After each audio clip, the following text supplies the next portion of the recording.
Rachel Reeves' budget is under fire. Could it really lead to 100,000 job losses across the UK? Today, I've got some concerning news about a recent decision by the Chancellor, Rachel Reeves, that could impact us all. Deutsche Bank has issued a stark warning.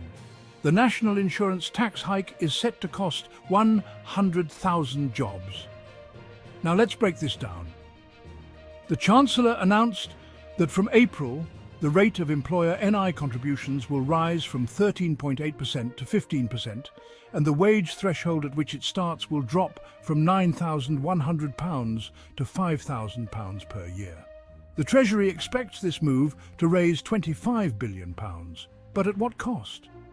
According to Deutsche Bank, the jobs market is already showing signs of cracking. Sanjay Raja, an economist at the bank, says that the hit will be twice the 50,000 jobs predicted by the Office for Budget Responsibility. Mr. Raja stated, and I quote, "Given that the increase in NI contributions is ultimately a payroll tax, firms' payroll decisions will come under significant scrutiny going forward. This won't happen all at once. More likely, we will see declines in hiring and employment growth, with some firms adjusting more immediately to the increase in tax." How does this translate into real numbers? Just a little over 100,000 jobs, folks.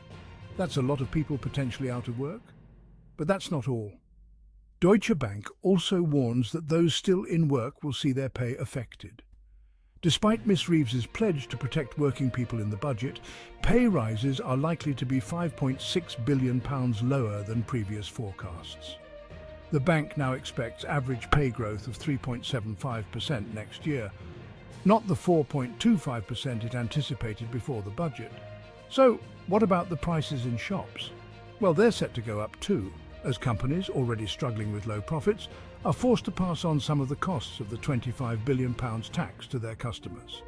Around £6.5 billion will be paid by customers in the form of higher prices, adding to inflation, which is already expected to rise back above the Bank of England's 2% target in the coming months. Deutsche Bank estimates that employers will ultimately suffer around £19 billion of annual costs from the tax, lower than the £25 billion estimated by the Treasury, as some of that cost falls on public sector payrolls, not the private sector. Additionally, companies are expected to cut around £1.4 billion in capital spending, reducing business investment across the economy by 0.5%. This undermines another of Ms. Reeves' goals to boost Britain's investment case and improve long-term economic growth.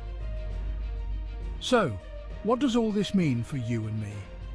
It's going to be a challenging time for both employers and employees. Jobs could be lost, pay rises could be smaller, and prices in shops could go up. Thanks for tuning in to Make Dollars Online. If you found this video helpful, don't forget to like, subscribe, and hit the bell for more tips on building your wealth. Stay smart, stay informed, and we'll see you in the next video.